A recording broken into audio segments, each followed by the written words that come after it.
So the last little thing we want to cover here is, it's pretty straightforward, but it's just saying that computers, like humans, read code one line at a time. So they start from the top and they go down to the bottom. And you can have multiple lines of code as we see here. Hello Alice, hello Bob, starts at the top, does the first one, and then moves down to the second line, does the second one. And the thing to note is when there are no more lines of code as the computer makes its way down from top to bottom, when there are no more lines of code left, the program will then finish.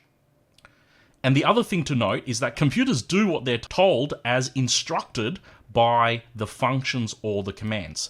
So if we look at this program here, we have 3 print functions with 3 pieces of text. So when we look at these pieces of text, we say it's saying display this part last, do not display me, and do this first. So in this line of code, what is the instruction that is being given to Python? Is it print or is it display this last? Well, we've seen that print is the function or the command that is the instruction being given to Python, and the thing that is inside the quotation marks is merely just a piece of information or a piece of data that Python uses in order to accomplish its instruction.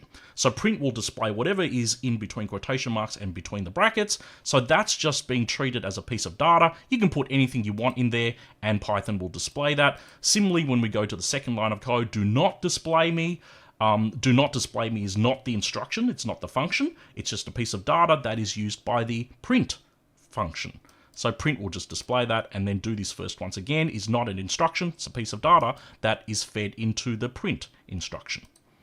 So that's important to call out, and we just need to understand the difference between the instruction that Python is following and the data that is needed by the instruction to do its work.